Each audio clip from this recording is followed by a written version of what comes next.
they've got a bunch of people. Good morning. Call the meeting to order. Please join me in prayer. Dear Heavenly Father, we thank you, Lord, for the multitude of blessings you've bestowed upon us. Thank you for the privilege, Lord, of leading the country in the House Agriculture Committee. Be with us this morning as we deliberate these important issues. Help us understand the hearts of the witnesses and the impact they have on our decision making. Bless this food. Bless us now to our service. We ask these things in Jesus' name. Amen. Welcome our witnesses to today's hearing and thank them for taking the time to share their perspectives as we explore the means of helping families climb the economic ladder. This hearing, like those before, builds on the committee's top-to-bottom review of the Supplemental Nutrition Assistance Program. Throughout this process, we've had an eye towards strengthening SNAP so that it doesn't become a trap, but rather a tool to help individuals move up the economic ladder. Today, we'll hear a variety of ways of actually doing that. We want to, as we have learned throughout this hearing series, SNAP does not operate in a vacuum. It should not be expected to carry the entire load and provide all solutions from the most vulnerable. That being said, it does serve as an important role in the lives of nearly 46 million Americans. In order to better understand and serve SNAP recipients, it's important to have a realistic view of what it takes for many Americans to get back on their feet and remain in the workforce or return to the workforce. Steady employment makes it possible to climb the economic ladder and rise out of poverty. According to the U.S. Census Bureau, only 2.7% of full-time workers are poor, as defined by the federal poverty level, compared with 32.3% of adults who do not work. Even part-time work makes a significant difference. Only 17.5% of part-time workers are poor.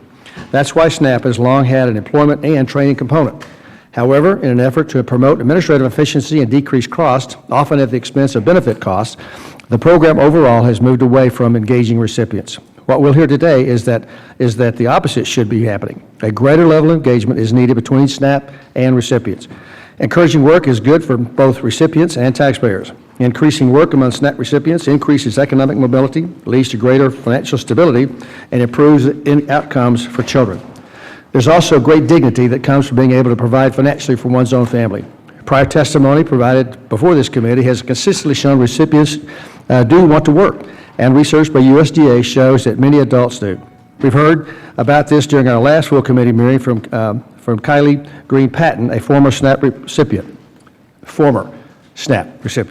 In her testimony, she shared her story of intermittent times in her life when she received SNAP. One of those times was when she's an adult, unemployed, with 2 small children to feed. As she made her way back into the workforce, she described SNAP to be like a trampoline, helping her to get back into the workforce. However, there are still large numbers of households, many with children, that do not report earned income, which is income that a person receives for doing work. According to the latest USDA SNAP characteristics report, only 31% of total SNAP households reported earned income.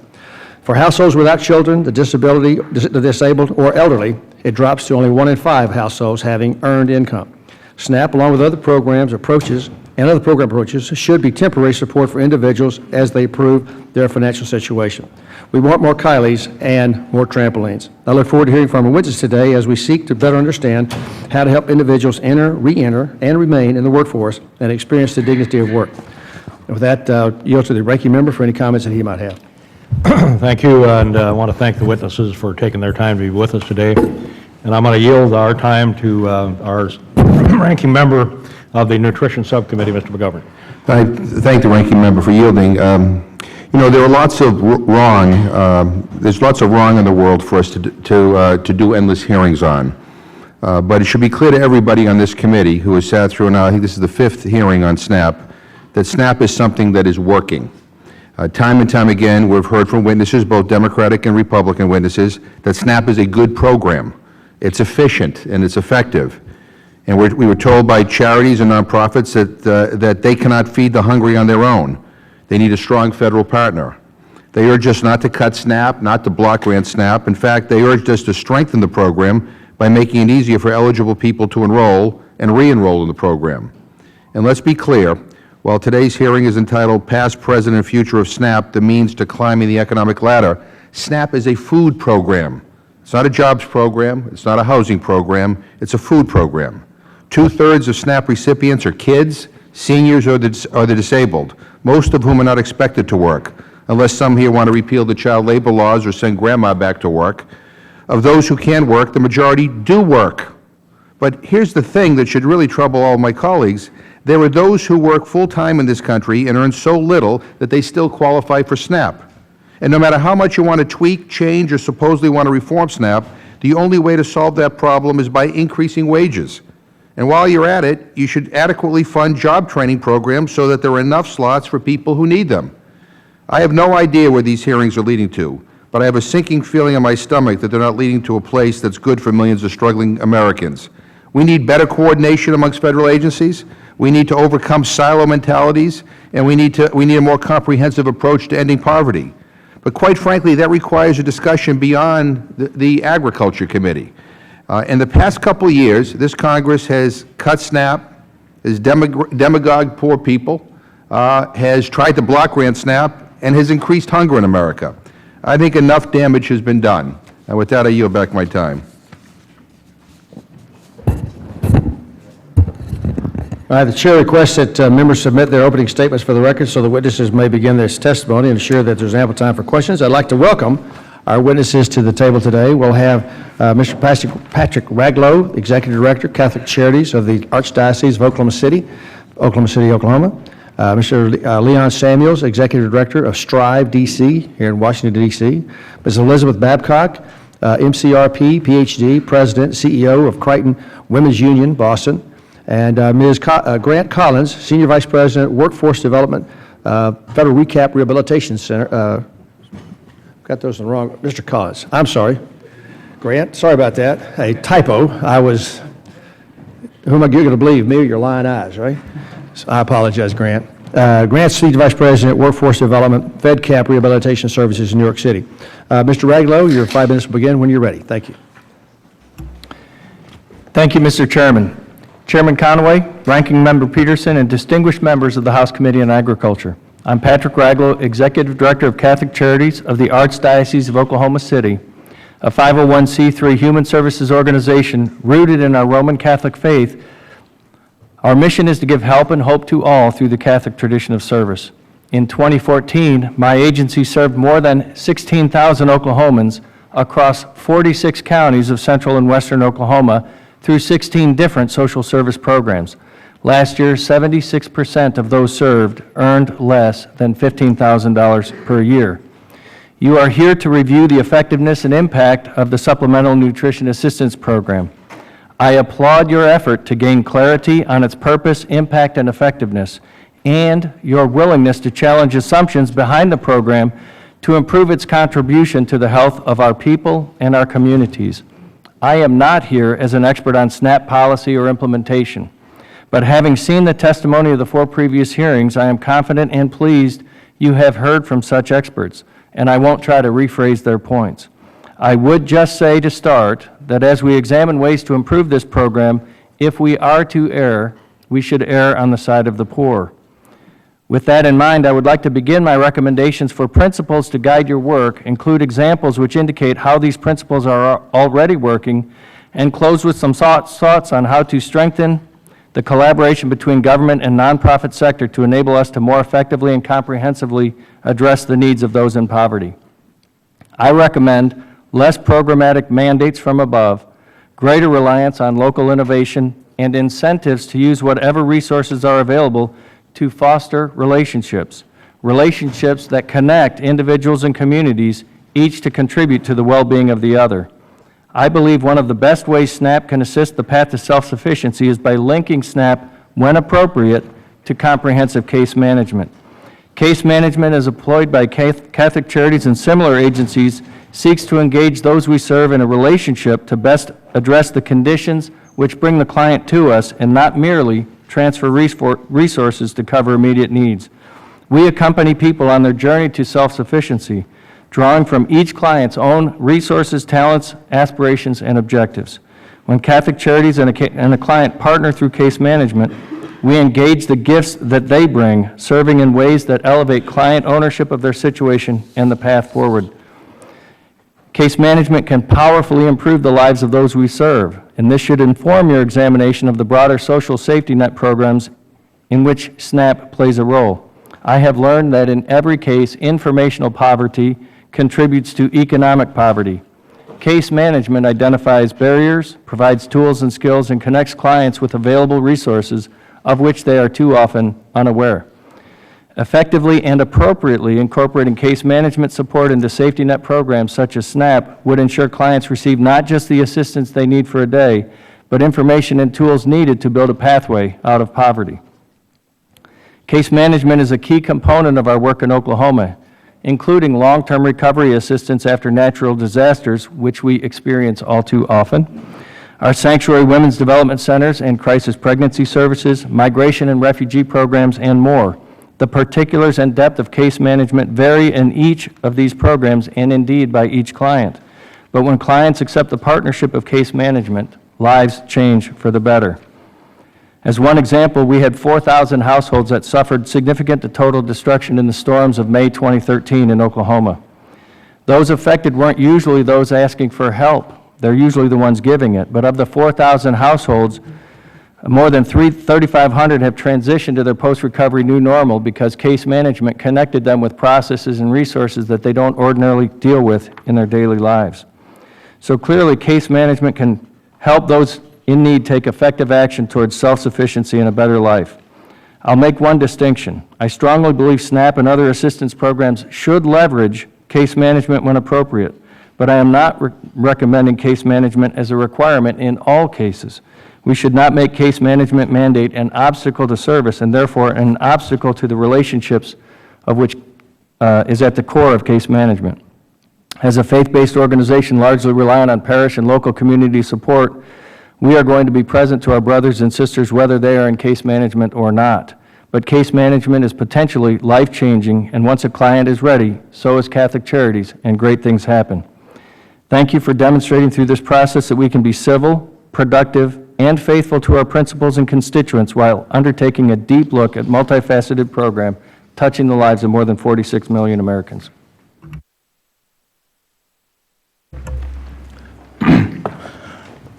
Good morning, Mr. Chairman, Ranking Member Patterson, and distinguished members of the committee. I appreciate the opportunity to appear before you today to discuss Strive DC's unique attitudinal job readiness program and how we help the district's poorest residents.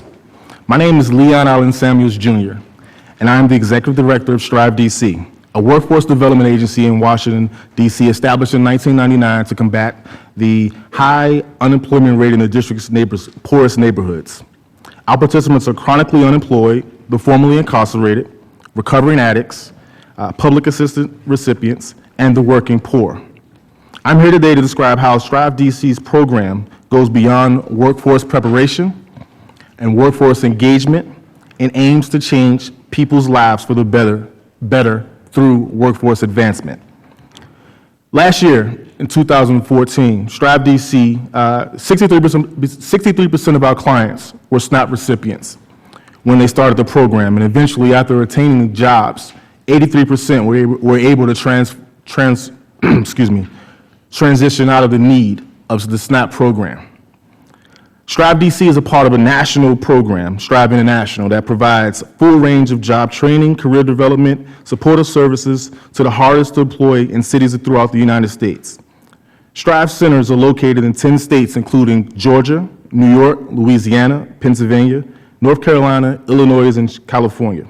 Strive DC program stands out because of our comprehensive case management services, 2 years of support and follow-up. Our training is rooted in the belief that every individual has the power to change, but such individual needs the tools and supports to do so. To address the needs of our clients and provide pathways to self-sufficiency and living wage employment, Strive DC is broken down into 3 different stages. The first stage is workforce preparation. In workforce preparation, there are 2 components. The first component is our career gear component, where clients are giving professional clothing in order to go on job interviews. The second component is our core attitudinal 3-week job readiness program, training program, in which participants, we take a no-nonsense approach to preparing our clients for the rigors of the workplace, helping individuals develop the attitudes and workplace behaviors they need to stay employed. This program mimics the workplace, enforcing punctuality, appropriate dress, acceptance of authority, teaches anger management, interpersonal skills, and teamwork. The second component is workforce engagement. Under workforce engagement, Strive DC's Career Services Department offers career planning and job development services to each participant. The Strive DC philosophy is to encourage participants to thinking plans for careers, because in our experience, participants who develop a career mindset begin to make long-term decisions. The third component of that is workforce advancement. Under workforce advancement, we have our occupational skills training program, in which after participants complete the core training, they begin a skills program, a hard skills training program, leading them to occupational skills certifications. The most important component of our program is our case management. One of the essential services that Strive DC provides is the wraparound case management to support our clients during and after the program.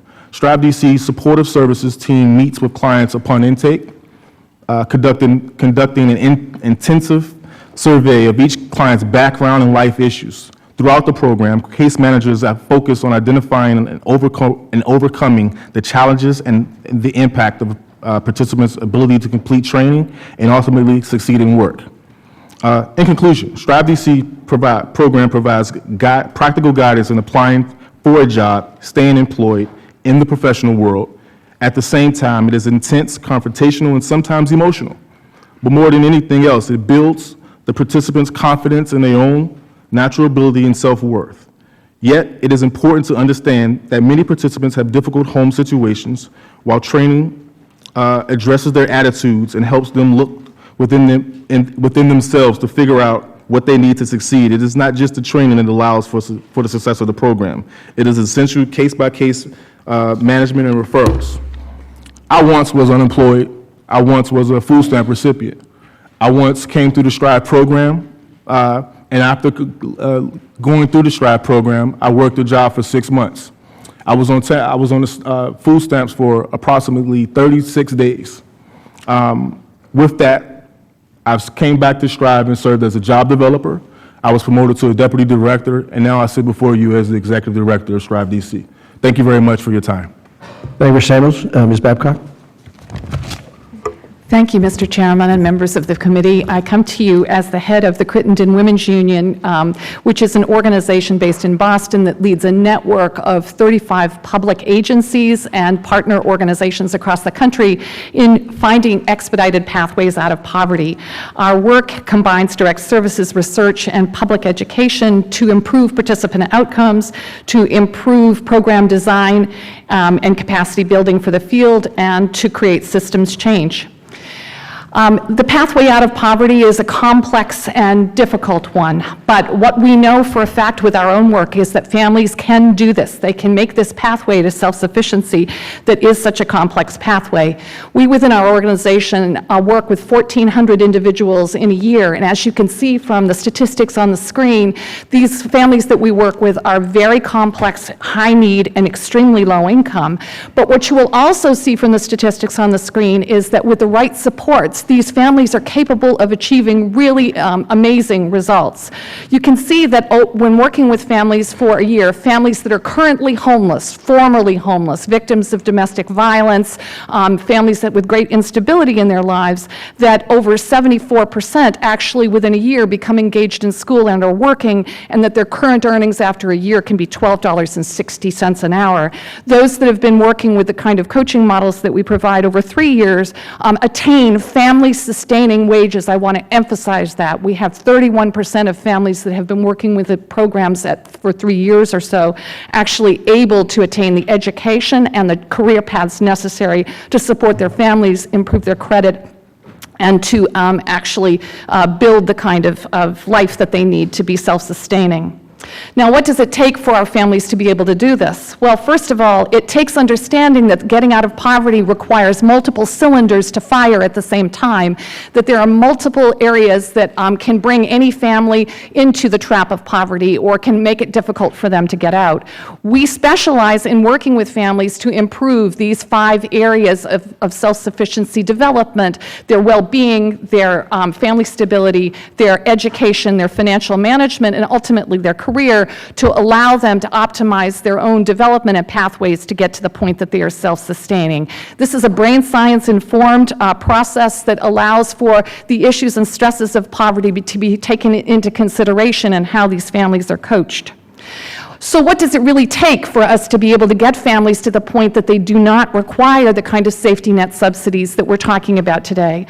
Well, first of all, we have to understand that families must engage in very hard work to get the education and training that they need to attain the family-sustaining jobs. We know that 75% of the jobs of the economy as of 2020 are predicted to require education beyond high school, and all of the jobs that pay family-sustaining wages require this. Safety net supports are imperative while families are on this self-sufficiency pathway, because obviously they can't, and when they don't have enough to support their families, they need support in getting the skills and getting to the place that they can. They need additional training beyond high school, and they need the persistence and the resilience to stay on a course which is often, as you can imagine, one of struggling to keep body and family together, get the education that they need, and working at the same time. But we know that our families can do it. The programs that partner with families effectively understand, first of all, that everyone comes to this journey with different strengths and weaknesses, and that the pathway to self-sufficiency is an individual one that requires time and requires, as I said, a multifaceted approach. The next thing we know is that there has to be a laser focus on goals and outcomes, and a partnership between providers and families to really work on achieving successive goals so that they ultimately can get to where they want to be. This requires staff who are well-trained and have a short and long-term focus on goals achievement. And last but not least, we know that we need to have frameworks that have been alluded to earlier, case management frameworks that go beyond case management but actually do skill building that helps participants build the decision-making skills, the behavior management skills, and the persistence and resilience to stay on a very difficult, complicated course of juggling multiple things at the same time. What I want to say to you is there is no one pathway out of poverty, but in today's world of the knowledge-based economy, families need to have partnerships in staying the course and following and finding the course that's going to bring them to those family-sustaining jobs. But when we offer these, all our programs are voluntary, and families will voluntarily start working, will voluntarily go on to these difficult courses, and will stay the course until they have achieved the family-sustaining jobs that they and their families need. Thank you very much. Thank you, Ms. Babcock. Mr. Collins.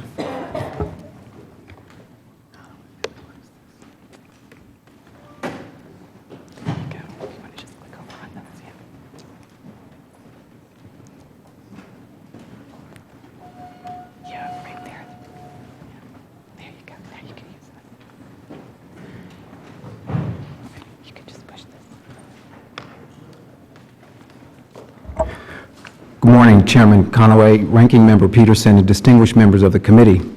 Thank you for inviting me to testify on the past, present, and future of SNAP, the means to climbing the economic ladder. I am currently the Senior Vice President of FedCap Rehabilitation Services Incorporated's Workforce Development Practice Area.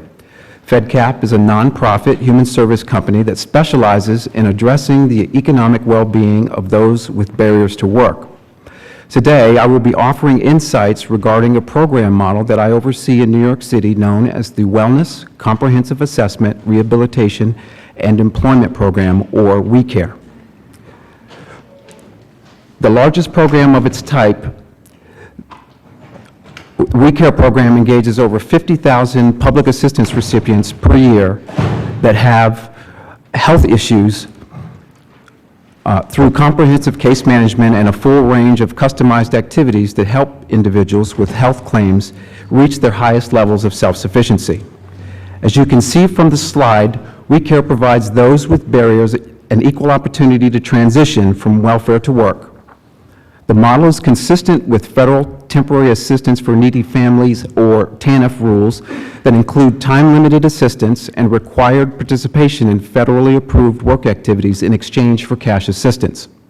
However, 100% of WeCARE participants do not believe that they can work, and since 2005, over 480,000 assessments have been completed.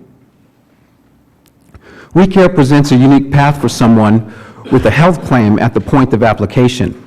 Presenting a health claim in most local or state public assistance programs leads to no work. As you can see in the second slide, most applying for benefits that present a health claim are either exempted with no activity and/or given assistance to apply for federal disability rather than assistance to find a job. The WeCARE model does something different with the same person that makes a health claim.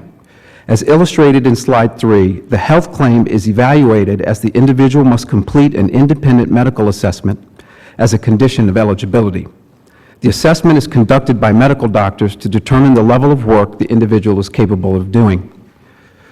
The 4 assessment outcomes listed on the slide are fully employable, which means no accommodations were needed. The second is employable with accommodations. Next is temporarily unemployable, which was also referred to as needing wellness or condition management. Often individuals in this outcome need a condition management plan that may last up to 90 days to allow the condition to stabilize before determining the individual's ongoing work capability. The majority of individuals are able to work once this plan is completed. There will be some individuals that are determined unable to work in the next 12 months who are then provided assistance with applying for possible federal disability benefits. After 10 years and over 485,000 assessments completed, the outcomes are quite revealing, as seen in this 4th slide.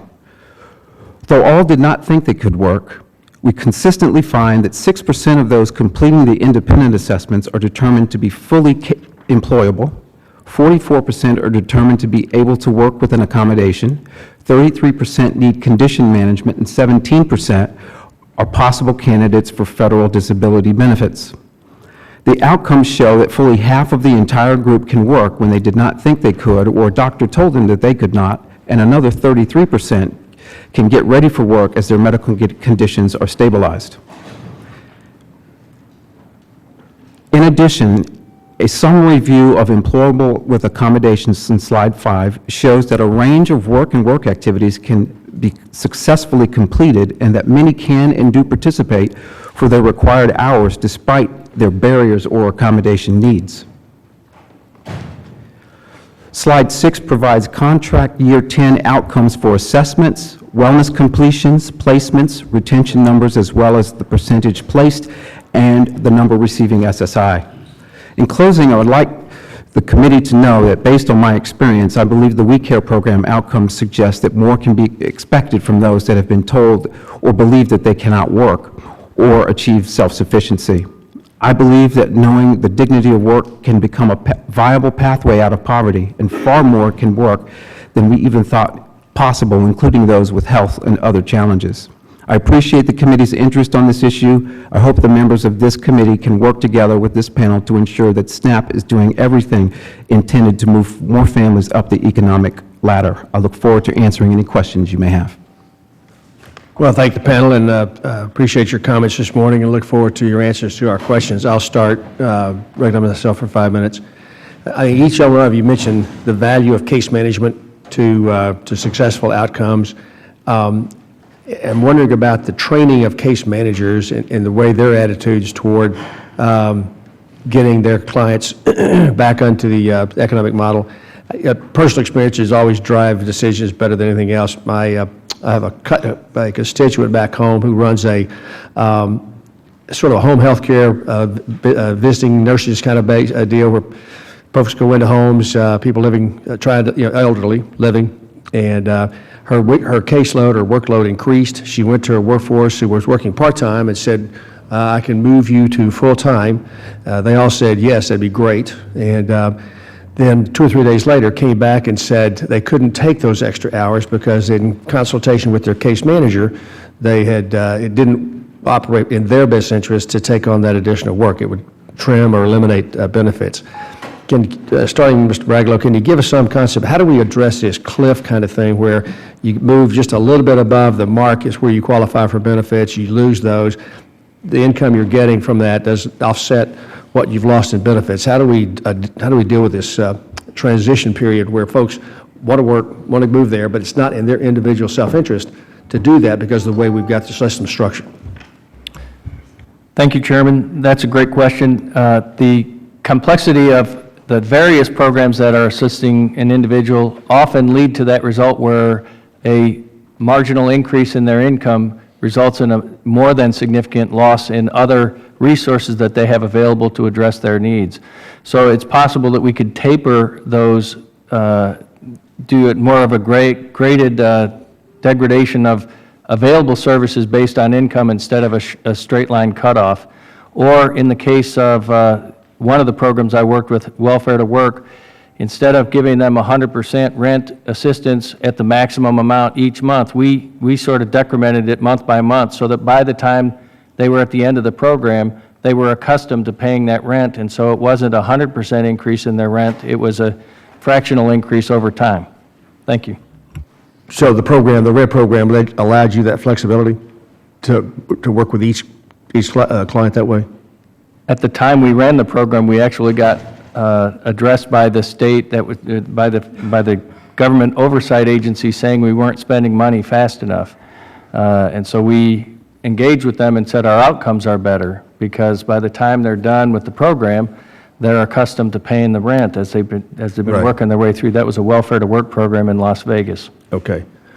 Mr. Sanders, you had some pretty impressive statistics on success ratios of folks going to work.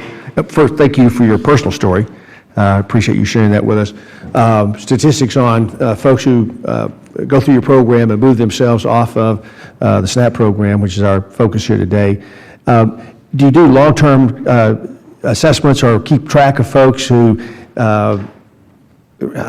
fall back into the SNAP program, but they don't come back to your program? Do you know that the 63% move off? Are those folks like yourself permanently off, or for the most part permanently off? Can you tell through your follow-ups? Well, at Strive, our case management plan is a 2-year plan. So we follow a lot of our clients for 2 years. So we can tell for the last I can tell you right now, for the last 2 years, that 83% have gone off of food stamps. The other thing is that, just to piggyback on what Mr. Ragulo said, I think with a lot of our clients, the issue with them is with jobs. When they get a job and you cut their benefits off, what I've come in contact with a lot of my clients is that a lot of them say, well, if I quit my job again, I can just go back on the food stamps or the benefits and continue to support myself. And it's not really a supporting; it's a handout. We say at Strive. We want to promote hand-ups at Strive. Well, thank you. Appreciate that. Mr. Collins, you said that about 44% of your folks that are assessed can go to work with accommodations. Can you give us a quick kind of list of what those accommodations might be for employers? Sure, Mr. Chairman. Some examples would include larger font on a computer when they're before the computer, a wrist brace, maybe a back brace, or a larger chair. Many of the accommodations are quite reasonable and not largely expensive. And then that in and of themselves wouldn't be a barrier to an employer wanting to bring somebody on. I mean, it wouldn't be super expensive to make those accommodations. No, sir, it would not be. Thank you, gentlemen. Mr. McGovern, 5 minutes. Yeah, thank you very much, and I want to thank all the witnesses for being here, and clearly I think, we certainly support the work that you're doing to try to help people who are struggling get themselves into a better position. I've been advocating for a long time that the White House ought to do a White House conference on food, nutrition, and hunger to figure out how do we end hunger in this country? How do we help people transition to a more stable place? Because I think, quite frankly, to do that requires a discussion that goes far beyond the jurisdiction of this committee. I mean, we're responsible dealing with SNAP here. A lot of the training programs we're talking about are funded from the Department of Labor and other agencies and departments. And so I think we need to keep the focus on the importance of SNAP and the importance of having an adequate SNAP benefit as people are working their way through some of your programs to hopefully end up with a job. As I pointed out in my opening, the vast majority of people on the program are kids and senior citizens and people with disabilities, many of them who can't work and who we don't expect to work. Of those who are able-bodied, a majority work. But the problem is, a majority of those who are working are still earning so little that they're still on SNAP. Mr. Babcock, I think in your testimony, if I do the math correctly, you know, I calculate that if I'm a graduate of your program and making an average, I think you stated, of $12.95 an hour, times 40 hours per week, times 4.3 weeks per month, equals about $2,242 in gross income per month. Based on that calculation, and without any deductions for child care or housing, a single mother with 2 kids still qualifies for SNAP. And I think, you know, maybe you guys can comment on how many of your successful clients still need to use SNAP.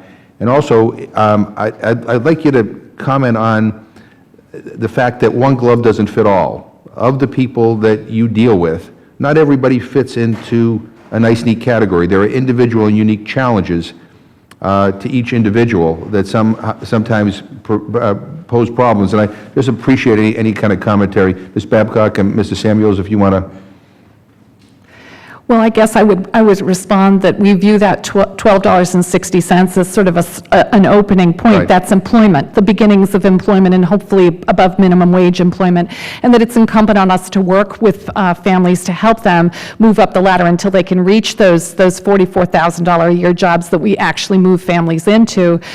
To do that requires time, and it requires persistence, and as you said, it's not a one-size-fits-all process. It means engaging families and getting the kind of training that they can excel at, and helping them find those pathways and juggling work and home life and education at the same time to get to that place.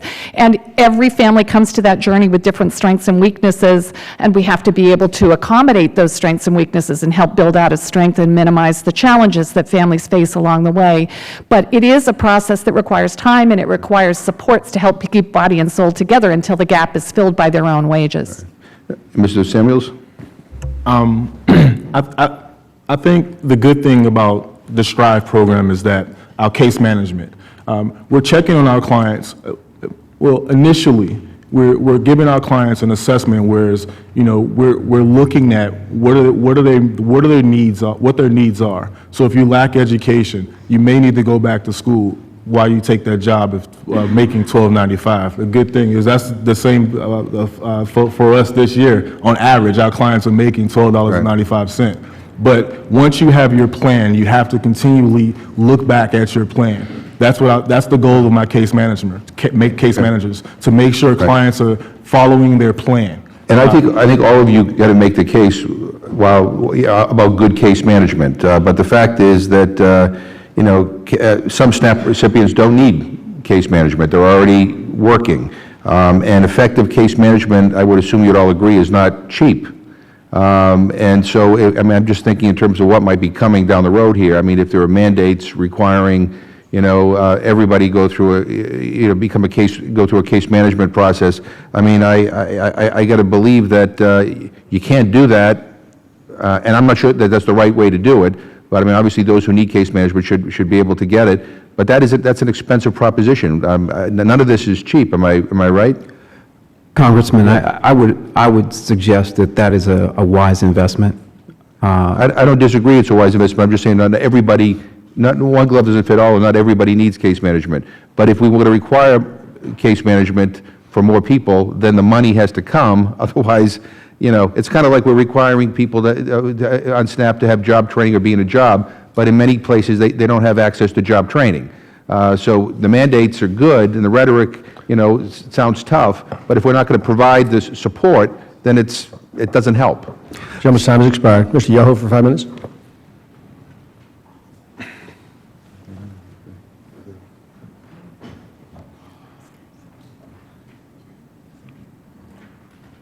Mr. Yoho for 5 minutes. That'd be Ted Yoho. That's fine. Thank you, sir. Appreciate it, Mr. Chairman. I appreciate you guys being here, and this is an important thing, you know, as we're all aware of the Farm Bill, 80% of that goes to nutritional programs, and it's so important that we make the needed reforms so that the money's there for the programs that are working and get rid of the programs that aren't working. And, you know, I've been through that process myself, and so I know the importance of that. And as I read your testimonies and the reports that we had, it talked about how the faith-based, I think it was yours, Mr. Raglow, where you were talking about you go in and you counsel people. I think actually you all had a component of that, where you talked about going in and counseling, teaching people jobs, and you held them accountable. The accountability factor, does that play a large portion of people weaning themselves off of federal assistance? It does, Congressman. This actually supports the previous point I was going to make. Case management comes in many different forms. One is to help navigate the person through the process of becoming engaged and possibly becoming employed, but there's also retention case management and/or transitional benefit case management. And so it comes in different forms, and all of these are critical if a person is going to successfully make their way through to becoming self-sufficient. And then, Mr. Samuels, did you say you followed people for 2 years? And Yes, looked- sir. And you said 83% roughly of the people that moved out got off of assistance? Correct. Have you guys experienced, and we had a house where we had a Section 8 family living in it, and there was about 7 children in there. And what we saw was this lady, she had her own business, it was a cleaning business, she worked day and night. And as she moved up the economic scale, her assistance came down almost at the same time.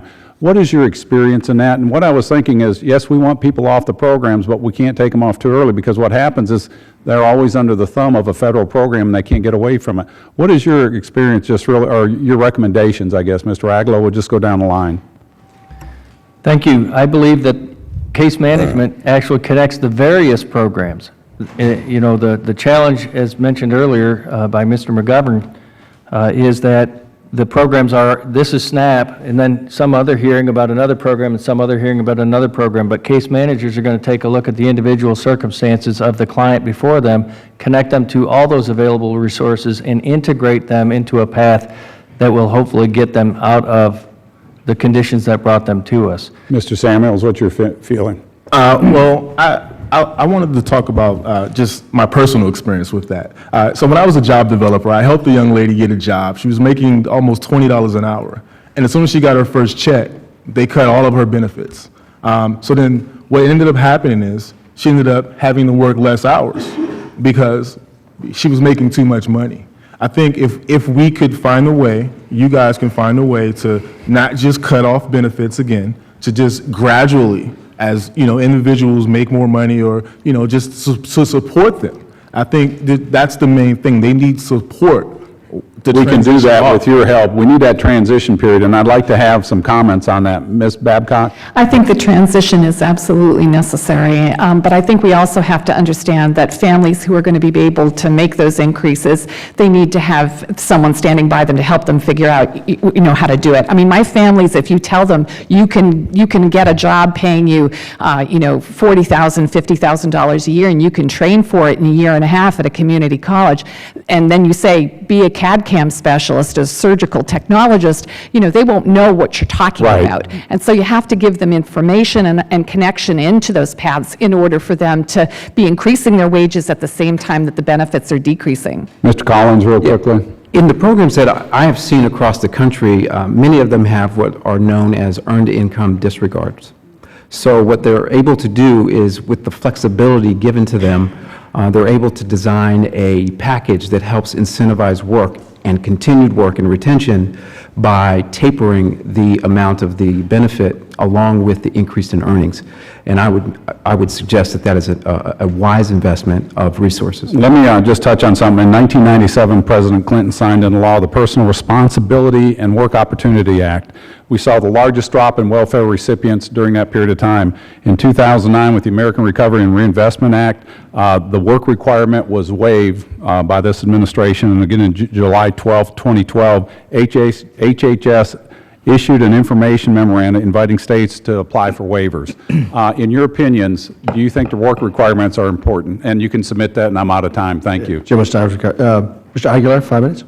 Thank you, Mr. Chairman. Appreciate the opportunity. Dr. Babcock, you talked a little bit about kind of wraparound coverage in the sense that it takes all of these different types of conversations to make success happen. Can you talk a little bit about your research and your discussion, like your testimony mentions, with respect to the stress that some of these families are under and how that affects, in a negative way, the decisions and the outcomes that transpire?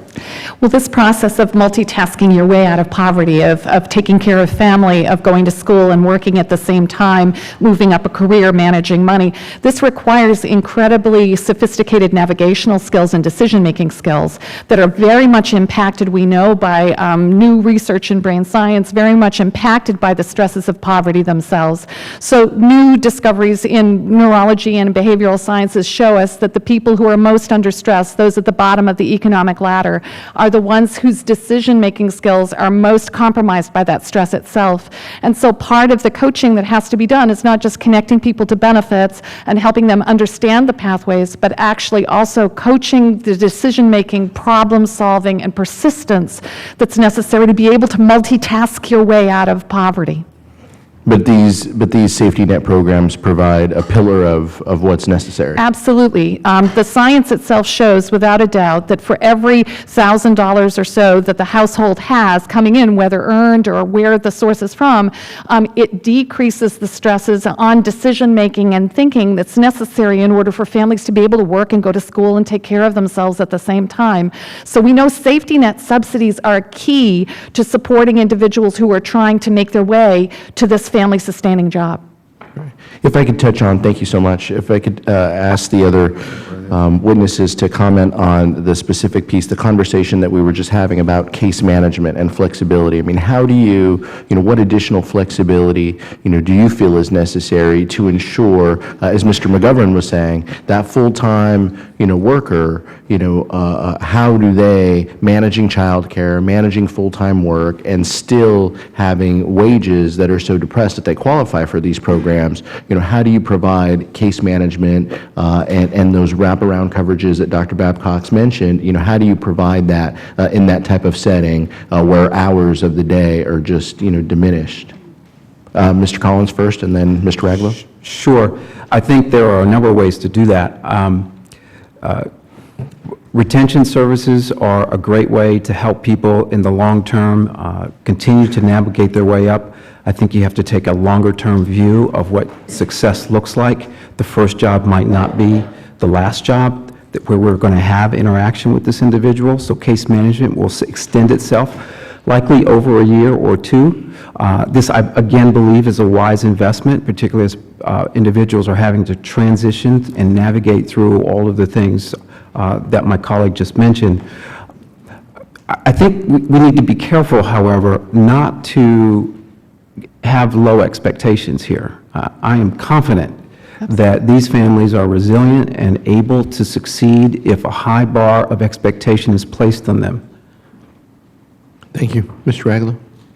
The case management approach that Catholic Charities tries to take advantage of those gifts that they bring to the table. And it's different for each client through the 16 different programs. We have a full continuum. So some deal with homeless clients, couch surfing, living on the streets or living in their cars.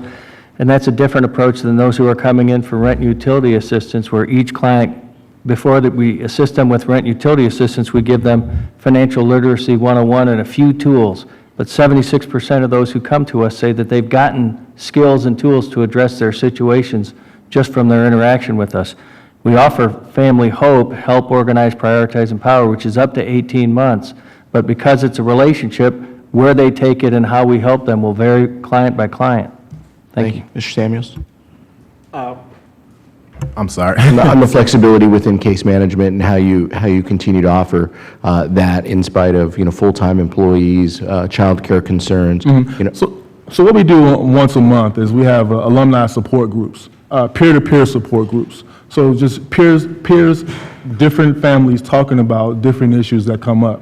and they're managed by one of our case managers. So to help families talk about some of the issues that's coming up. You may have a child care issue. One of the good things about all of our programs is that word of mouth spreading from client to client. It helps them navigate a lot of the issues that they have. Thank you. Thank you, Mr. Chairman. Jim, time expired. Mr. Abraham, 5 minutes. Thank you, Mr. Chairman. Wow, what some great success stories you guys have, and I would suggest that the four of y'all could heal some of the ills of the world. Very impressed with your statistics, and they are, objective data that you're giving us. So I would say that, if we can get 83, 60% of success rate, even though that they are not one glove fits all type deal, your data supports that the pathway that y'all have chosen to go on with these patients have been very effective and very worthwhile. So congrats on that. And I guess the question I have, and we'll ask all the panel, Mr. Samuels, I'll start with you. You have your 6 essential core tenets, so to speak. Certainly these types of programs are replicable to other environments. Have y'all each talked to other programs to see and try to spread the word, so to speak? Start with you, Mr. Samuels. I'm sorry, I missed the last part. I just want to know, have you engaged with other programs to try to replicate your model and expand your model into other areas? Well, the good thing about Strive DC is we're part of a wonderful network we have affiliates across the country. You're in my state, Liz. Yes. Yeah, I know about you guys. We have affiliates across the nation, and twice a year we come together and we talk about best practices, what's working, what's not working, what we need to change. Right now we're in the process of rolling out a new curriculum, dealing with our training and focusing on our case management services to make sure that we give the clients what they need, the support. I don't think I mentioned this in my statement, but STRIVE stands for Support, Training, Results, and Valuable Employees, because at the end of the day, that's what we're looking for, valuable employees to the workforce. Mr. Radcliffe? Sir, we collaborate in our local community all the time. In our view, if you don't care who gets the credit, you can get a lot more things done. So I'm not in competition with Salvation Army, City Rescue Mission, Regional Food Bank. We work together for the benefit of our clients. And then as a network, Catholic Charities USA, we share best practices all across that forum. Are they receptive to your suggestions? Oh, yes, absolutely. Absolutely. And then the Council on Accreditation is another step even higher than that, where we apply best practices nationally to the program models that we have in place across 16 different program sectors. Yes, sir. Dr. Babcock? Yes, our frameworks and approaches are shared freely with the field as a whole, and so because of that, we now have a rapidly growing network of welfare offices, large nonprofit, multi-state nonprofit organizations, small nonprofit organizations, city development initiatives, all employing our tools and approaches so that we can learn together how to accelerate the innovation in economic mobility. So we are using these frameworks to teach each other what works and how we can get the best outcomes possible across the nation. Mr. Collins, are you sharing your programs with other venues? Absolutely. Our program is used. The model and framework is easily adaptable to temporary assistance for needy families programs with public assistance recipients. We're having a conversation with what do you do after someone's been denied SSI 3, 4, 5 times and have been unemployed for 3 and 4 years? What's the next step for them? How do you get them engaged in work? And additionally, you can imagine how the model will work for people who are coming out of the criminal justice system and re-engaging in work. In each of these cases, whether they have mental or physical barriers, our model seems to fit very well, and the conversations are happening as we speak. Well, just very impressed. I live in the heart of the Delta and have all my life, so I have been with impoverished people all my life, and I can tell you most of them are motivated, smart, focused, and they want out of the poverty level. So I yield back, Mr. Chairman. Thank you. Jim yields back. Mr. David Scott for 5 minutes. Thank you very much, Mr. Chairman. Our welfare reform law permanently disqualifies individuals from SNAP participation if they have been convicted of a state or federal felony involving the possession, use, or distribution of a controlled substance. And a lifetime ban may be applied for any drug felony conviction, regardless of whether an offender served their sentence in prison or received a lighter sentence due to the nonviolent or minor nature of the offense. And also a similar ban may also be imposed for TANF funding services for these felony convictions. And did you all know that now there are 2.2 million people sitting in the prisons of the United States in the jails? And did you know that just 45 years ago, we had only 400,000 people in the United States in our prisons?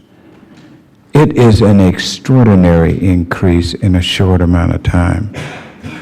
Another startling fact about this is that 1.1 million of that 2.2 million are African American men. And what is so much even more startling is African American men make up only 8% of the population of this nation. 8% of the population of this nation, but yet right at 50%. These are young men, all basically fathers with children there. The reason I'm bringing this up is because if we don't look at this particular aspect of how we got here, and in that span, what happened between 1970 and now to get to the answer to our problem. And as we get to the structure of how this is, we deny help to them for food. Now, number one, and number two, every year, we release 600,000 of them back into society. But yet, over half of those are rearrested within the first year. And within the next 5 years, 75% of them. And so, Mr. Salmon, as you're dealing with this, and I'm sure some of the others are dealing with it, but what concerns me about this is the denial, and we look at programs. We've got the SNAP ET state pilot project summaries, but it doesn't allow for any ex-offenders or people because they've got a record. Now we've got a controlled substance, marijuana, that is being legalized state after state after state. My whole point about this is, and then we look at what happened in terms of this phenomena. In 1970s, when the manufacturing firms left the inner cities, moved overseas, those jobs were there, which these people, these African-American men especially, were able to get to and to have and provide for their families. And at that same time, these networks of crack cocaine were put into the African-American community. And do you all know who was the maker of that framework? The government. The CIA, through the Iran-Contra program, established that in these intercities. That was where this drug situation was established, to pay for the Iran-Contra rebels, because the federal government wouldn't do it. So my whole point is that we need to get real and understand we're not treating this situation right because we're looking at it through these tainted lenses. When these fellas ain't gonna get no jobs when they come out, these programs that we're putting in place are not structured deep enough and well enough for us to deal with the vast complexity of this problem and come to Jesus on the moment of truth, we laid this out. And unfortunately, particularly African-American young men fell right into it, many because they had no other way of making a living. Sorry about that, Mr. Speaker, but I think it was important to get that point on the record. Chairman's time has expired. Mr. Newhouse for 5 minutes. Thank you, Mr. Chairman. Thank you to all of you for being here this morning. Very interesting and important topic that we're discussing. So I appreciate that. I was an agency director in my state, and one of our responsibilities as an agency was the food programs, and so this is something that's very dear to my heart as well. Mr. Raglow, appreciate your testimony. And you talked about informational poverty and also economic poverty and made a distinction between the two. So could you just talk about that a little bit, the lessons you've learned as it relates to case management, and maybe if you have some recommendations for other organizations that in those lessons, and maybe help me understand the difference between those two terms? Absolutely. Thank you for the question. Informational poverty just simply means they don't know what they don't know, and they don't know how to access those resources or what's available to help them. It doesn't matter how many programs the federal government has if nobody knows or the right people don't know how to access them. And if there's 70-some programs that assist the poor in some form or fashion, that's not orchestrated well, it's not coordinated well. And so you've got to orchestrate it at the point of contact with the individual client, and they need to avail themselves of those resources. Ms. Babcock made an excellent point that when you are suffering some form of trauma, which might be food insecurity, you're not thinking right. And so you're not making good decisions because you're dealing with the immediate, and so you'd say, well, that's a kind of a dumb decision. But if you're in poverty, you don't have the luxury of taking a longer-term view. And so you bring a case manager in who has a different vantage point, who can see their skills, who can see their problem from not get in the canoe with them, but help them navigate a path to a different outcome using those resources. No, thank you very much. Mr. Collins, in your testimony, you discussed the WeCARE program. Wellness, comprehensive assessment, rehabilitation, and employment, which helps identify disabilities that individuals may have, but also their abilities. Correct. So could you talk a little bit about that, give you an opportunity to explain that process and what it actually means to those people that you're seeking to help? Sure. Thank you, Congressman. WeCARE is an interesting program because it is a program that 100% of the people come into do not believe that they can work. That is how they got there. If they could have worked, they would have gone to a different program. They showed up at the eligibility office with a doctor's note or indicated to the eligibility specialist that they had some barrier to work. So immediately they come over to my program and we put them through an independent medical assessment. So we take in consideration the doctor's notes and information that they provide us, but we come up with an independent functional capacity outcome, if you will. And as you saw on the slides and the information that I think is really noteworthy is that after 10 years of doing this and after 485,000 incidences of these kinds of assessments, we keep finding that over half of the people who come in are able to work but didn't know it, and 33% can get better physically. Their health can improve and stabilize, and those too can go to work, and that quite frankly, a significant minority are then tracked to federal disability. So in our program, all of the questions that are asked in the assessment are about what you can do, not what you can't do. Yeah. And the spirit of the program defines work as getting well, following through with your assignments, getting a job, or preparing for a job. So many of our components look very much like Mr. Samuel's components. We add to that to help direct people what we call a diagnostic vocational evaluation so that they understand their strengths and weaknesses and that they pick their own job. We do not pick jobs for them. They choose their own pathway. They choose the job that they want when they want to work.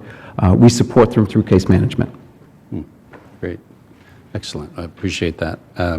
Well, my time's running thin, but thank you again for your testimony. I yield back, Mr. Chairman. Chairman yields back. Ms. Lujan Grisham for 5 minutes.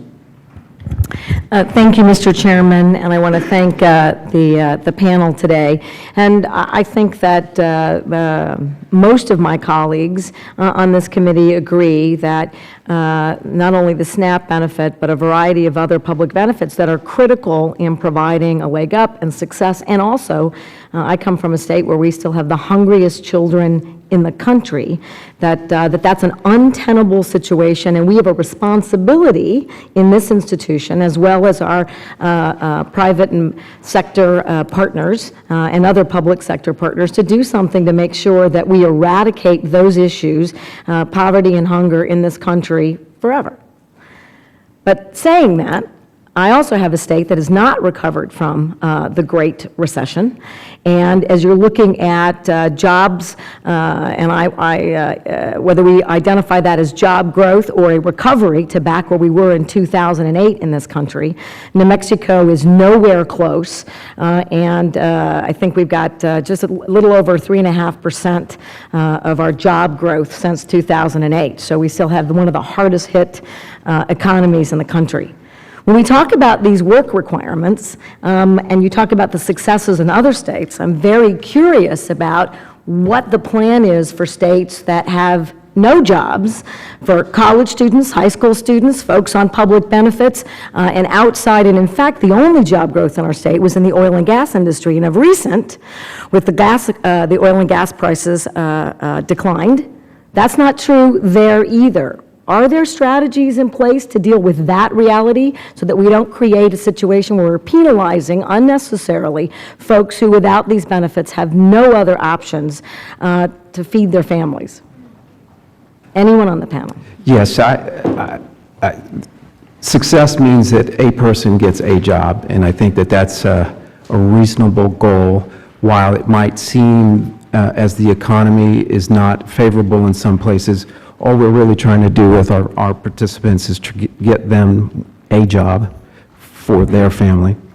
And that there are many things that can be done to prepare for work, including simulated work, which we do a lot of, occupational skills training in high-demand occupations, which we do a lot of. And it's always necessary for people to brush up on their job readiness and their ability to present themselves competently to employers. You can imagine internships. There are a number of things that can always be done. And Mr. Collins, I really appreciate those points, because notwithstanding work requirements and thinking that through, I think that those are skills we got to be providing to larger sets of the American population. So you have me at hello. But reducing a benefit by virtue of that investment in an individual, again, means I have hungrier children. And I'm right back to that untenable situation that I don't think anyone on this committee would support if that was really the impact, and I appreciate that. I'm going to go to another aspect with less than 2 minutes to go, and I appreciate my colleagues, and particularly the remarks of our chairman about what I refer to as the cliff effect, that we have a very real issue here, and I have a constituent, I know many of us do, a woman in my district, and I want to just give you the example, because I think that we need to be clear about this on the record.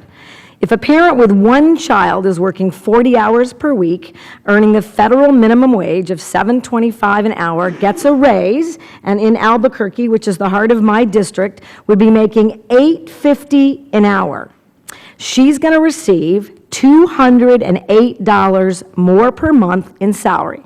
That's great. She will lose $683 in support. This means she doesn't have her housing assistance, her SNAP benefits, and completely loses child care benefits. So when you talk about that folks would go back to these, and Mr. Samuels in particular, I left when you were making the statement that, folks will say to you that they would rather go back on benefits and not work. I disagree with your characterization that that's because they prefer, and I'm overstating your response. It's because if I'm choosing between feeding my child and having a roof over my child's head, or be homeless, and then try to figure that out for $208 more a month, which I assure you will not pay the rent or buy food, I'm going to do the right thing, and I'm going to take care of my child. And so we've got to do something, Mr. Chairman, about the cliff effect. Mr. Lucas, former chairman of the committee, 5 minutes. Thank you, Mr. Chairman. And, Mr. Chairman, you've put together quite an outstanding panel, very impressive people.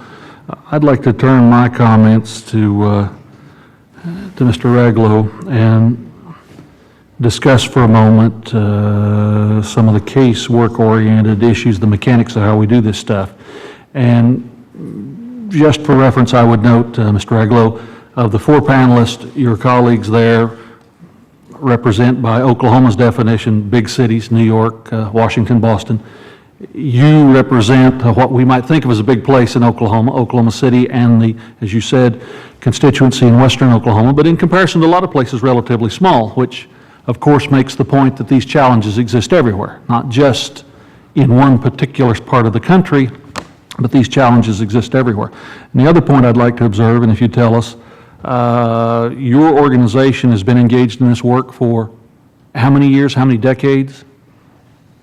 Catholic Charities? Thank you, Mr. Lucas, and thank you for your service to the citizens of Oklahoma. Catholic Charities of the Archdiocese of Oklahoma City began service 103 years ago. So you have a little bit of a track record. Your folks understand these issues, and were there not just through the down times of the present day in the oil patch, but the bust of the 80s and the Great Depression of the 30s and the whole gamut. And that depth of knowledge and experience I very much appreciate. So let's talk for a moment about case management and the individuals who deliver those services. As you said earlier, deliver services when they're appropriate, deliver services when they're wanted. But tell us about that. What percentage of your case management people are volunteers? What percentage are professionals? Just give us some insights in how Catholic Charities of the Archdiocese of Oklahoma City works these issues with the people. Thank you. The vast majority of our case managers are paid staff, and they are trained, in addition to the skills that they bring to the agency, we train them on policies and procedures that have been vetted, enriched by our experience with the Catholic Charities USA Network, enriched by our interaction with the Council on Accreditation best practices across the nation. And we provide that training to make sure that they are providing appropriate partnering with the client. We don't need to jump in the canoe with them, as I mentioned earlier, but to partner with them to take that journey. And so you have to have appropriate boundaries and distance. And as you mentioned, it is a different scenario in a city environment where there may be many providers and resources that you can partner with and collaborate, whereas in the smaller towns, the Enids, the Guymans, the Lawtons, Ardmores, there's a ministerial alliance very often at the core of the services that are available, and there are certainly federal programs, but maybe not as many partner agencies that you can work with. And so you have to be sensitive to the environment, to the communities in which you operate. You need to not come in and say, we got the best idea. We want to work with the community and its sensibility and sensitivity as much as we work with the individual client and their aims and objectives and skills. The folks that I refer to in my organization as caseworkers, the people who deal with individual issues on a day-to-day basis in the district office, I personally consider it to be an art, not a science. You're born with the skills to be a caseworker, to work with people, or you're not. That's just the nature of the thing. Tell me about how you recruit, encourage, how you find your caseworkers, and how you prepare them to deal with all of these myriad of issues. Well, I'll go to a situation for the disaster response, because we brought together 6 different agencies, and so each of those, some people come to Catholic Charities because of our first name, and some people won't because of our first name. So some will go to Salvation Army, some will go to the Red Cross and whatever. So we provided overall training across 6 different agencies to respond to those folks affected by the storm, but we did train them on policy and procedures. United Methodist Church in Oklahoma, the voluntary organizations assisting in disaster, they all gathered together, and they all contributed to the wisdom and the knowledge and the approach and the policies that we would apply to those who were seeking assistance after those storms.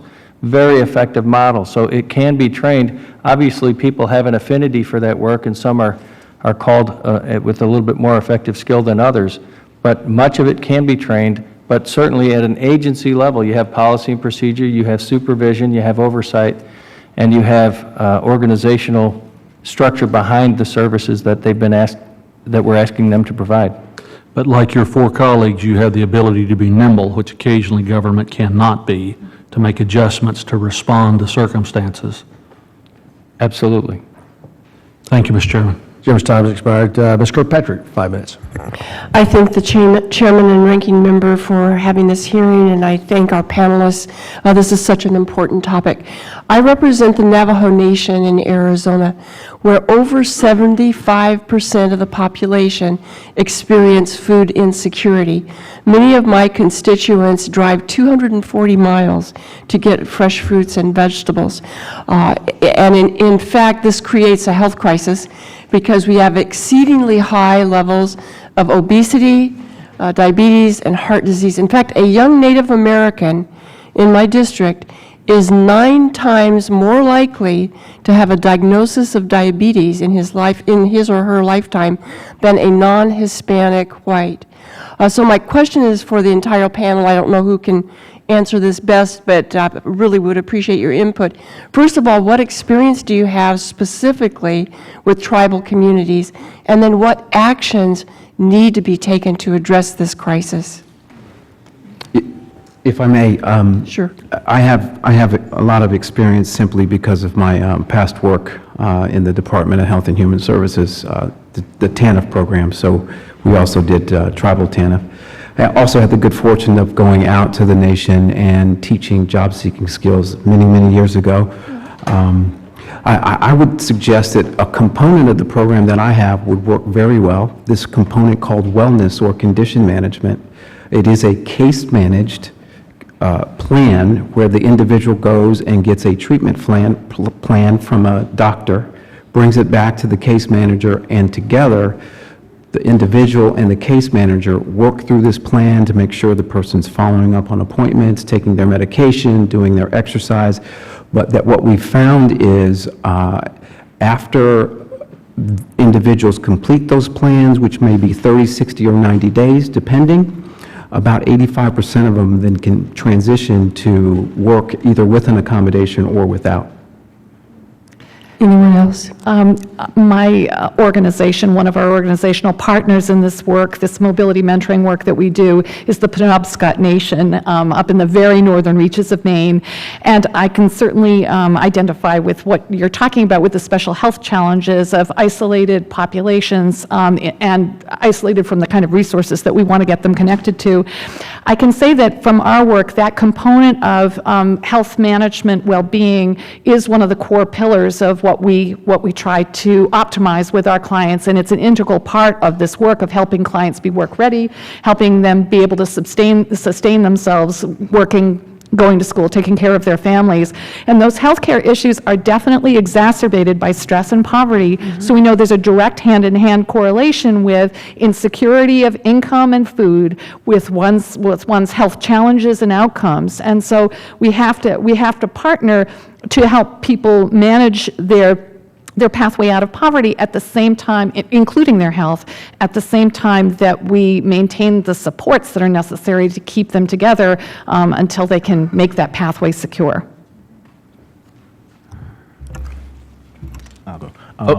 Unfortunately, I don't have any experience working with this population, but I would love if you would have me to come out to your constituents and learn more about, what help they need. Well, we'll take you up on that. Thank you. Oklahoma is blessed with many Native American tribes, and when we seek to serve that community, it's very important that we have a relationship with the tribal entity as much as we can, as well as with the individual tribal member. Oftentimes, they can connect resources that we cannot, and vice versa. And so relationships matter every bit and very much in the tribal community. Good point. My time's about to expire, but I just want to thank you again, and we'd love to work with you. It's a difficult problem to address. It is. One of the things I know the tribes are trying to do is bring back, local growing fruits and vegetables, but our seasons are limited, and it's high desert, and drought is a problem. I mean, you just encounter one thing after another to address this problem. But thank you. Would love to work with you more on this, and I yield back, Mr. Chairman. Gentlelady yields back. Mr. Austin Scott for 5 minutes. Thank you, Mr. Chairman. And this is one of those issues where I think there's more in common than there is in difference. It's unfortunate that sometimes in Washington we let emotions drive the train instead of facts. But thank you all for being here and for your testimony and for what you do. We've heard a lot of great statements.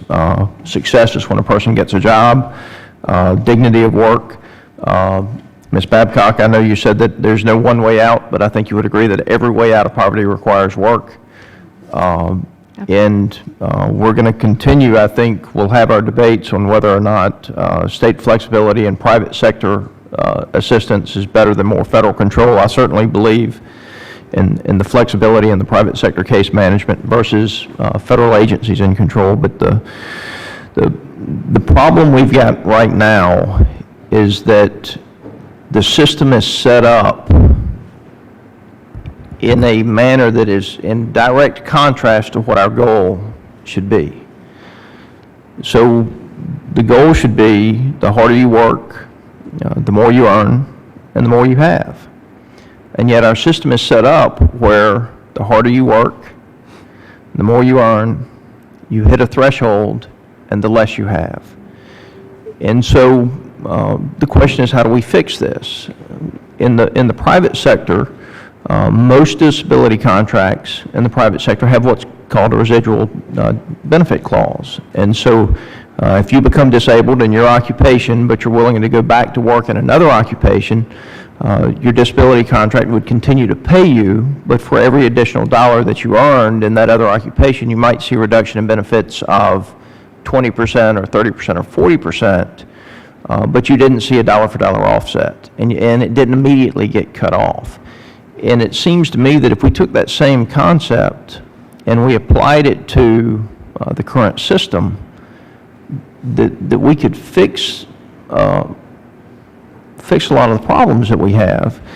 And I'd just like, if you would, for each of you to speak about that briefly and whether or not you think that type of residual benefit is what it takes to resolve the problem. Thank you. I do think that not every situation is the same as it pertains to federal benefits, and that the cliff is a huge problem, but relationships matter, and you can't have a relationship with the federal program. You have a relationship with your instructor, with your neighbor, with your community, with your school, and so the opportunity that we have through case management is to build a relationship and connect the individual to the community and the community to the individual. And it's not so much a work requirement as a work opportunity to engage their talents and their skills, which is individually empowering and giving them an opportunity to move forward. But it does need to be flexible, because there are some people who are doing everything right and still fall below the ability to make ends meet. And so it needs to have a little bit of both components, I think. And Mr. Samuels, your program, Strive, is in Georgia, so I'm somewhat familiar with your organization, but would love to hear you speak to that as well. Speak to the program in Georgia? No, sir, to the residual, but how do we fix this? Is it a residual benefit? I mean, right now, the more you earn, the less you have. I honestly don't know. What I would want to do is if I could get back to you with that answer. Does that work for you? Sure, absolutely. If you're asking me, I believe that work should pay. and that as people work hard to get ahead, they should not find themselves suffering economically for doing so, and that we need to put in place structures that allow for our safety nets subsidies to be provided in a way that incents people to work and supports them when they do.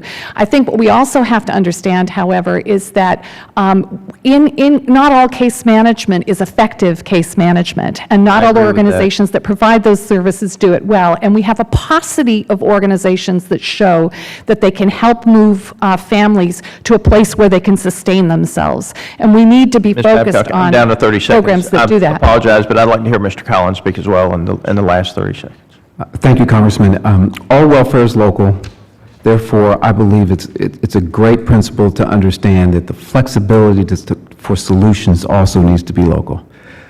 Each state, each jurisdiction could have the flexibility to determine what is the right mix in terms of incentivizing work with benefits as well as incentivizing work. Ms. Babcock, I apologize for cutting you off, but I was down to 0 seconds right now. Chairman's time has expired. Mr. Davis from Illinois, 5 minutes. Thank you, Mr. Chairman, and thank you to the panelists. It's actually great to follow my colleague, Mr. Scott, and Ms. Lujan Grisham, who brought up a great example of why we're here. Because when we have a system set up in place that, by describing her constituent, doesn't incentivize somebody to get off of government programs, then we need to know from those who work within those programs on a daily basis, how do we fix them? I come from Illinois. Illinois was chosen as one of the 10 states to receive a grant to start a pilot program under SNAP for job training and economic development. And similar to the work that many of you are doing, I would hope that some of your expertise can come to Illinois to talk about those successes too. I guess I have a list of questions, but I'm probably going to make my staff crazy and go away from them right now, because you're here telling us what's so successful about each of your organizations, how you're working with individuals who are utilizing government programs, and how you are moving them off in spite of the limitations that Ms. Lujan Grisham talked about for her constituent.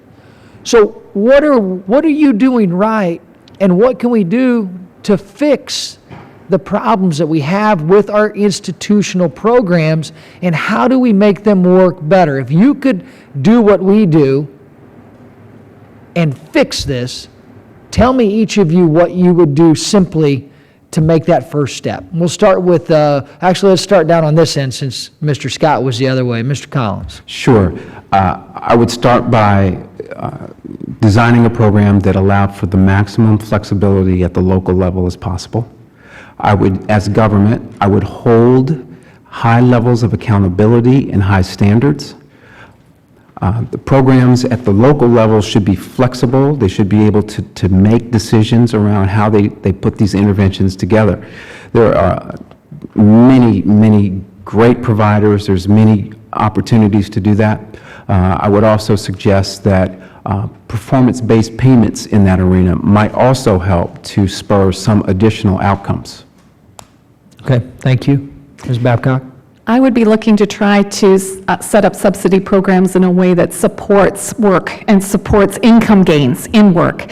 And I would also be looking to try to create programmatic frameworks in which we're working with families to plot paths to family-sustaining jobs where they can envision that future where they will be earning enough to support their family. Because what we know is when we look at a problem just within the scope of today and what the trade-offs are that are happening today in terms of income gain and subsidy loss, that people will make decisions based on today. But if it's done within a context of increasing earnings to a point that you're self-sustaining, the decisions might be made differently. And so we have to have case management or processes that allow for that kind of future gain that can be seen. Oh, thank you, Ms. Babcock. Mr. Samuels? Okay. How I would fix the problem is just look at what's working. For us, what's working is our really good case management program, our job placement program, and our supportive services. And then figure out what else individuals need in order to be self-sufficient. Okay, Mr. Raglow? Thank you. I would focus on principles more than policies.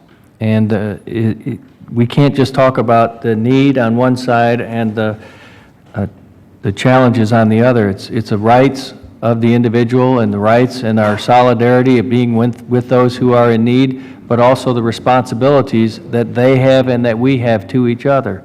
So it's rights and responsibilities. It's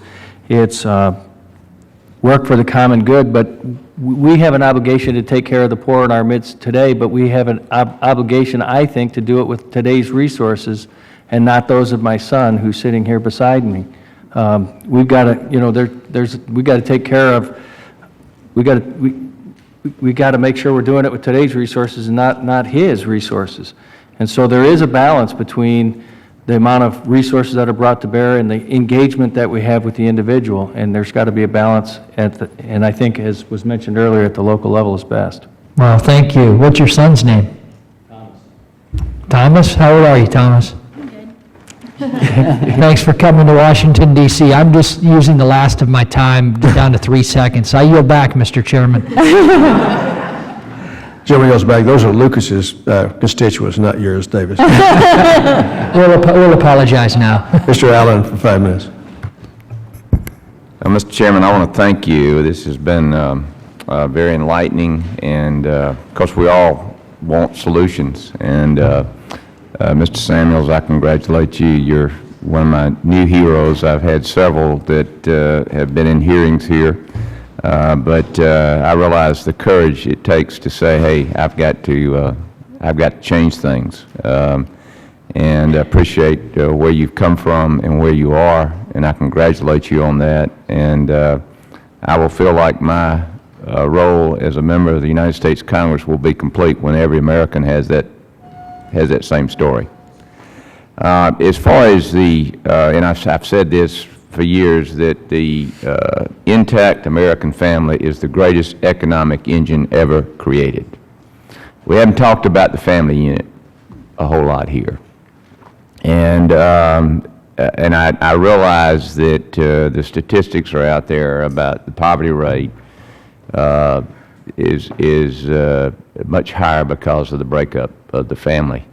I would like your input on that, and obviously what we can do here to promote the family.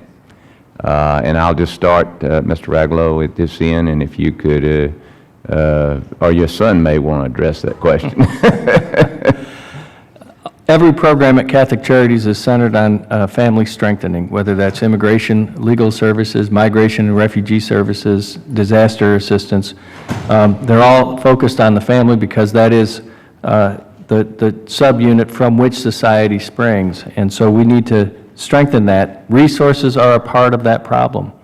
The challenges that were mentioned by other speakers here today in many cases stem from the dissolution of the family and the weakening of the family. And so in all that Catholic Charities does, we strive to strengthen the family unit because that's the basic element.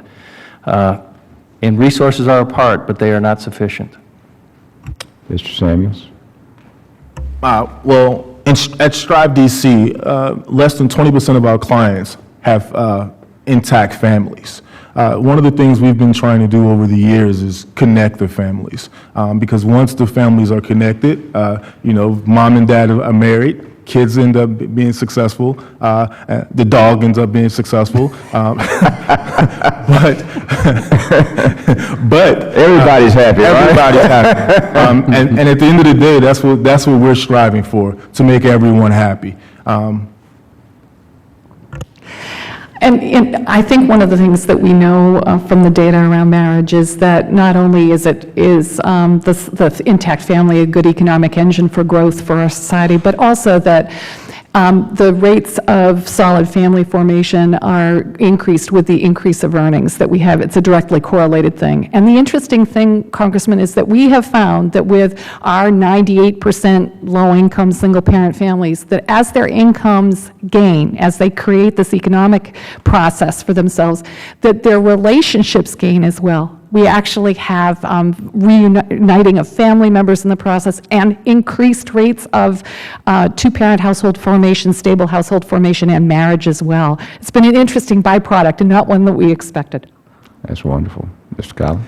Yes, real quickly, I'm familiar with a program that actually does case management with the family. It's not something that we do in my particular program, but the Housing and Urban Development has a very good component where they case manage the family. The child has to go to school, they can't be truant, they can't get kicked out, otherwise the family is removed from the program. What I like about the program, though, is it incentivizes work. Everyone has to participate in the plan. For every gain in the family, there's an interest-bearing savings account that's set aside, and it's time-limited, and the idea is to move this family through so that they might be able to own a home of their own or start a business or whatever have you. But the idea of case managing the family is a unique one. It's not necessarily the way we do business. Right. Well, I think that what we want to strive for is for these programs to give an incentive to promote the family rather than drive the family apart. Thank you very much for your time here this morning. Gentleman yields back. Mr. Nuckelmeyer, 5 minutes. Thank you, Mr. Chairman. Thank you for holding this hearing. You know, I think one of the common things that we've heard from both the panelists and the members is this word incentive. And I was just looking here, in 1969, there was 2.8 million people on food stamps. In 1980, 21 million people on food stamps. 1990, only 20 million people. In 2014, there's 46 million people on food stamps. And so the question is obviously the way we're doing things now doesn't seem to be moving or working in moving in the right direction or working. And so, Mr. Raglow, just for my own edification, how is Catholic Family Services, how are you compensated for the work that you do with potential food stamp recipients? Catholic Charities relies largely on our local community and parish support for the work that we do. We do get federal revenue for our migration and refugee services programs, and that constitutes about 12% of our roughly $5 million budget. But the rest of that budget is from local support. Mr. Samuels, your program, how are you compensated? Okay, so for the last 2 years, Strive DC has received government funding working with juvenile offenders and food stamp recipients. A lot of our funding has, in the past, have come from foundations and individual givers, individual donors, excuse me. Yeah, because I think the thing that for me is that if we're going to talk about incentive, I think everybody in the food chain, and no pun intended here, but everybody in the food chain has to have some incentive for us to do better. Because I think we owe it to your son, we owe it to my grandchildren to do this cost effectively, but also do it appropriately. And I don't think anybody in Congress wants, people that are desperately in need and cannot help themselves want to leave them and let them fall through the cracks.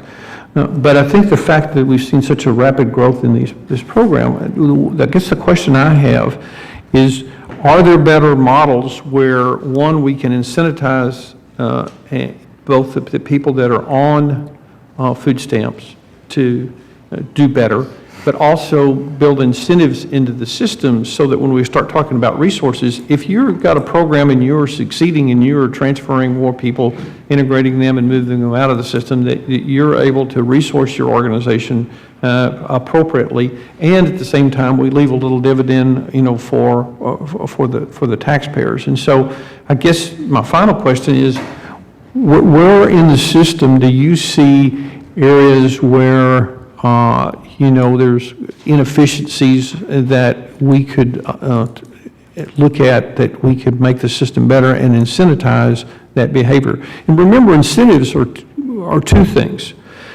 Sometimes you can motivate somebody to do something by offering them something, And sometimes you can motivate somebody by, taking something away from them.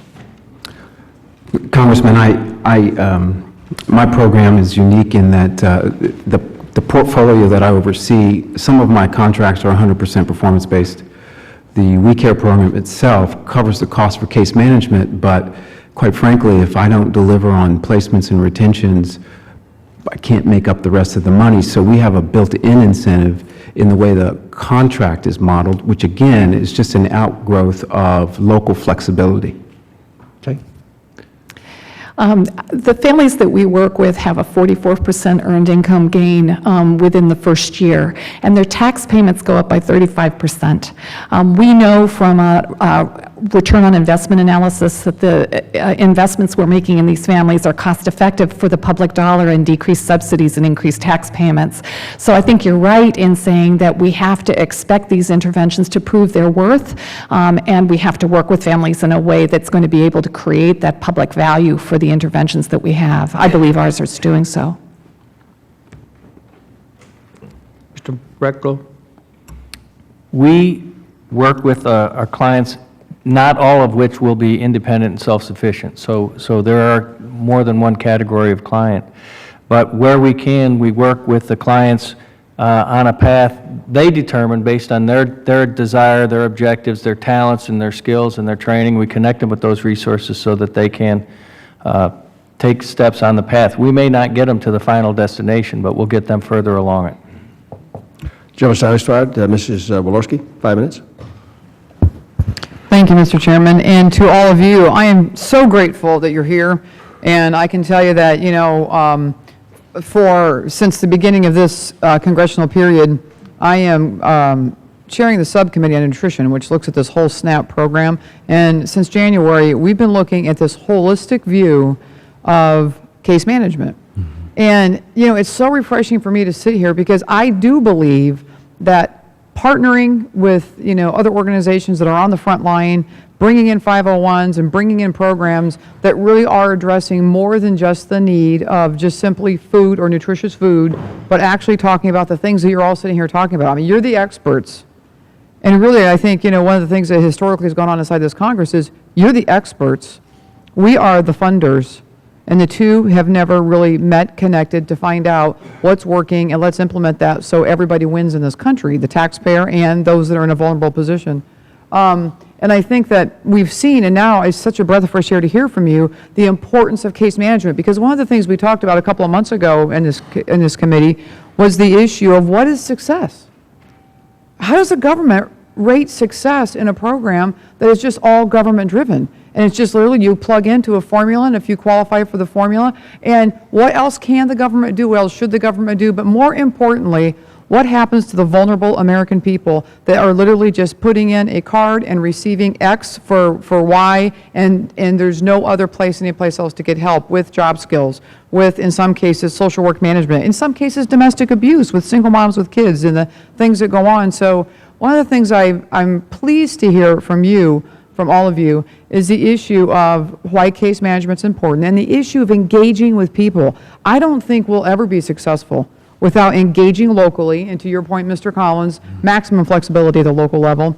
Definitely looking for the places that produce the best success, and success rated not just in how many people come off the program, but the people that are really taken care of and moved on to success, and all boats rise when the tide rises. So, Mr. Raglow, just quickly to you, what's the key? And I know you're all different organizations, but what do you find is the key in getting people to actually engage with your organization? Thank you. It's different across 16 programs, but as one example, our Sanctuary Women's Development Center, which serves homeless women and women with children, again, couch surfing, car homeless, street homeless. The initial engagement is at a place where they can get a shower, get laundry done, engage on the internet to do job resumes and stay connected with family and friends. We don't require them to be in case management. We offer case management. And out of 600 women and children that come to us each month, we have about 150 that are in case management and about 10 a month that are getting into permanent housing. And we count it successful only after they've been in housing 6 months or longer. but it's that initial phase of relationship, which is why, and only why, I push back on the requirement for a work requirement. I don't want that to be an obstacle to them coming to us. But over time, in our rent utility assistance, if they get rent and utility assistance, and they don't engage in our Family Hope program, then we don't continue to just cut checks for rent and utility assistance. So there is a little bit of a back and forth and a relationship that's built from that initial engagement. And Mr. Collins, just quickly to you, do you have Yes. a comment on that? Four things I just noted. We do outreach, so we do pre-calls to make sure that people come in.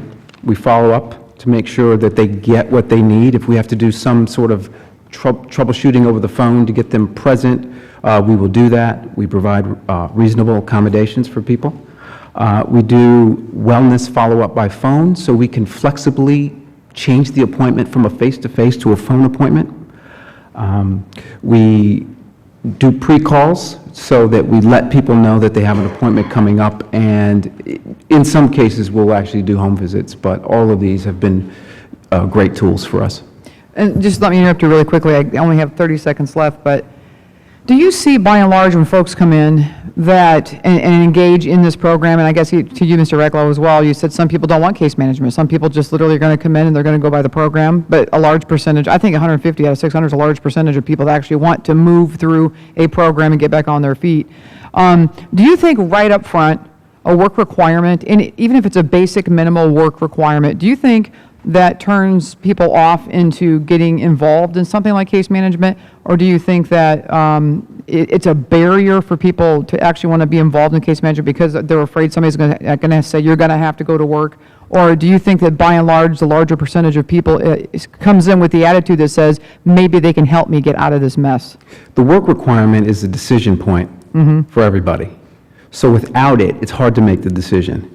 The job doesn't have to be perfect, nor does the requirement, but the fact that the requirement exists allows us to engage with someone and determine how best to help them. So you have to have that framework, in my opinion. I appreciate it. Thanks, Mr. Your latest time has expired. Ms. Plaskett for 5 minutes. Thank you, Mr. Chairman. Good morning to everyone. Mr. Collins, you were talking about the work requirement, or any of the witnesses. What happens when you're in a locale or a location where the unemployment rate is so high that there may not be work available? You know, it brings to mind a perfect example of a state that had that challenge prior to TANF. That was the state of Wyoming, that I believe had about 10,000 participants on public assistance, that today probably has less than 150. And the interesting thing about that is I'm sure that people would say that one of the barriers was that they didn't have any transportation. Well, the truth is that's a problem for everybody in the state of Wyoming. But somehow they were able, through what I would continue to say, through flexible local design, to figure out the best pathway forward for many of the people who they served on their public assistance caseloads. So you talked about transportation, and I'm talking about jobs. So I'm looking at, this was brought up from the gentlewoman from New Mexico earlier, but I live in a location where we've had a 15% unemployment rate. That's not a matter of people not being able to find transportation. That's a matter of when they get to the location, and Virgin Islanders will walk anywhere. I mean, we're not that big, so they'll walk into your office, and the determination is made that they need to have a job to be part of the program. What happens to those people who are actively looking for work and cannot find that? Ms. Babcock, what happens in those instances? Well, I guess what I would say is that the ability to case manage, the ability to engage with people to help themselves move out of poverty is not filling someone's stomach. And it's not putting a roof over somebody's head, and it's not helping them deal with the immediate needs that they have for survival. And we have to differentiate between the two. The need for basic requirements of living have to be supported in some way in order for people to actually get to the place that they can listen to and work with a case manager. And what do you think those basic requirements are? What in your estimation in your work has found? Our experience has been with our families that we work with, as I said, 1,400 individuals a year, and we have no requirements for work, and yet we get 78% work rates out of the families that we work with, because which is entirely voluntary. We have no experience that work requirements are necessary in order to engage families. What we have is an experience of a basic platform of safety being necessary, safety and basic living being necessary, and then a partnership with someone who can help a family get the toehold they need to move ahead.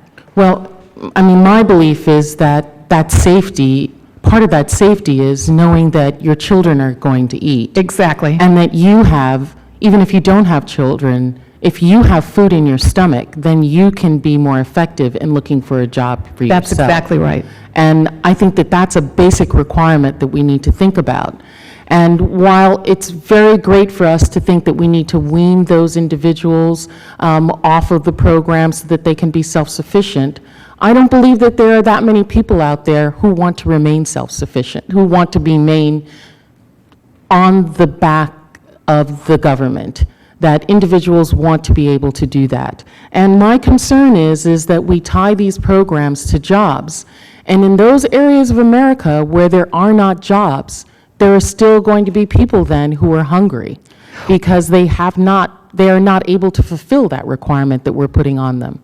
Well, what we find in our partner states is that where job requirements are in place, there's also in place documentation requirements for proof that that job search or that job is being sought, and that the time required and the documentation required to prove that one is in compliance takes away from the time that one would be spending actually seeking those jobs or seeking the skills that would get them into the job that can sustain the family as a whole. Thank you. Mr. Raglow, we have in the Virgin Islands a very strong work with Catholic Charities. They do a lot of work down there.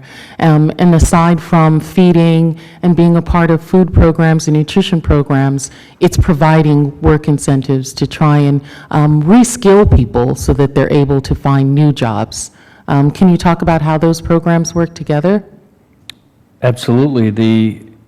The thing that you mentioned earlier about the work requirement, the reason I'm opposed to a work requirement is so that I don't want to miss the opportunity to engage in a relationship. But once I have that relationship, I want to work with these clients.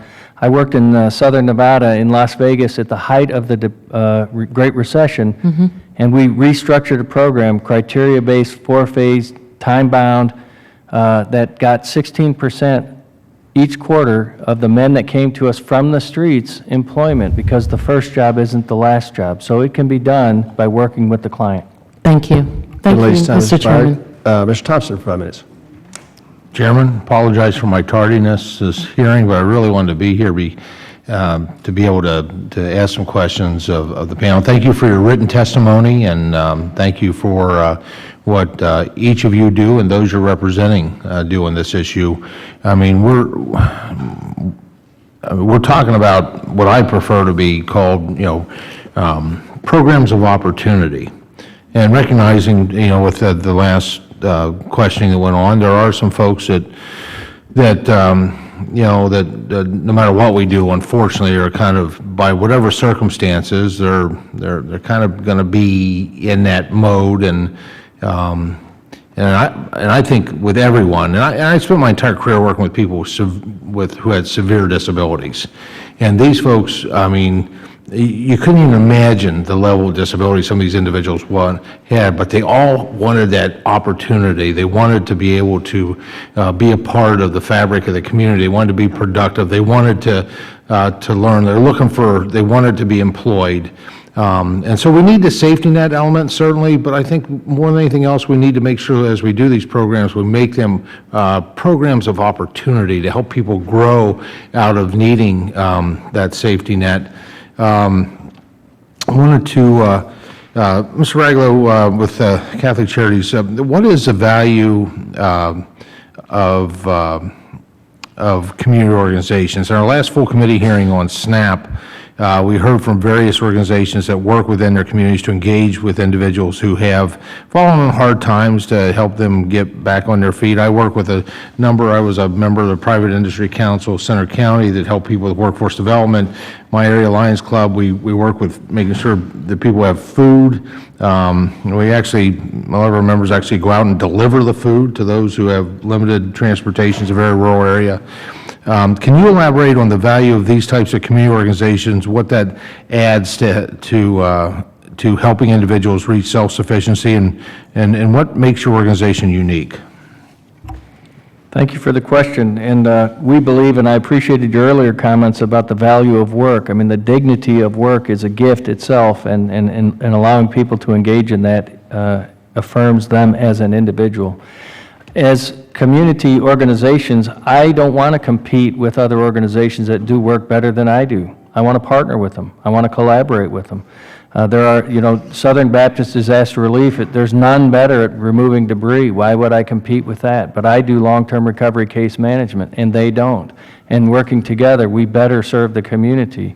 And as I mentioned to a previous questioner, there are some people that don't want to see Catholic Charities because of our first name, and others that don't want to go to the Salvation Army for that name. So we together will hit more people and work together and serve the community more effectively. Catholic Charities serves because we are Catholic, not because our clients are Catholic, and they don't need to become Catholic in order to get services. We serve based on need, not on creed.